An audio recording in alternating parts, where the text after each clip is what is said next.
Welcome to Morningstar. I'm Holly Black. With me is Tancrede Fulop. He's a Morningstar-analyst in Amsterdam. Hello. Hello, Holly. Thanks for having me. So, Tancrede, you've been doing some investigation on the utilities sector in Europe. How have these stocks held up so far this year? Pretty well.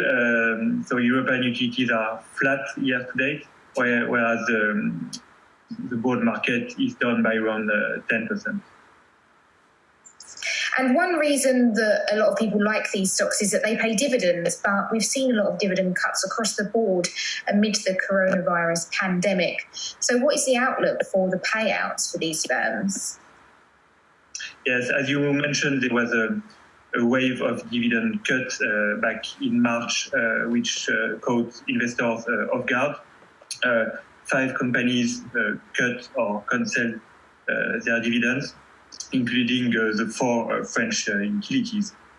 But besides them, going forward, we see a limited risk of dividend cuts. We distinguish 3 groups of utilities dividend-wise. So the ones who cut their dividend, the 5 ones, we call them the ugly group. Then there is a bad group of 3 companies which issued cautious comments on dividends without cutting them yet. And then the group, which is the biggest group that we call the good group, is made of 9 companies which maintained and reiterated their dividend and dividend plans.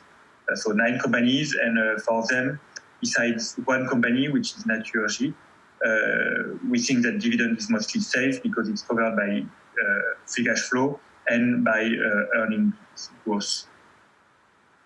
Okay, so we have the good, the bad, and the ugly. Should we talk about a couple of the stocks that you particularly like in the good group? Yes, sure.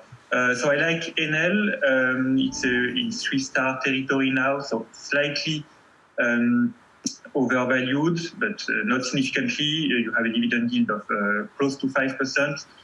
Importantly, there is dividend floor through 2022, which guarantees annual dividend growth of around 6% and going even beyond 2022, so 2024. I expect annual dividend growth 6% in line with EPS growth because the company has good positioning in renewables and in regulated networks. Another with a yield close to 5%.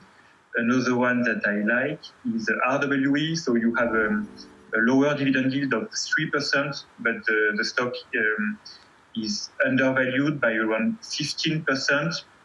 Following its the asset swap with E.ON, the group is now a renewables leader, the second global leader in offshore wind. So that provides visibility on cash flows and on dividends. I expect 7% annual growth in dividends for 2024. Okay, so moving away from the good group, what are some of the stocks that you are not particularly keen on right now? So within the bad group, there is National Grid. I think they will have at some point to reduce their dividend, to rebase it, to maintain their current investment grade credit rating. Now they have to maintain their dividend. They use a scrip dividend, scrip scheme, which is dilutive. But even with the scrip, I expect that by maintaining the current dividend policy of growth basically in line with inflation, it will be too much to keep their credit rating. So to avoid downgrade and protect their credit rating, they will have to cut their dividend around 2022. And the cut is not priced in because the dividend yield is around 4-5%. Tancrede, thank you so much for your time. For Morningstar, I'm Holly Black.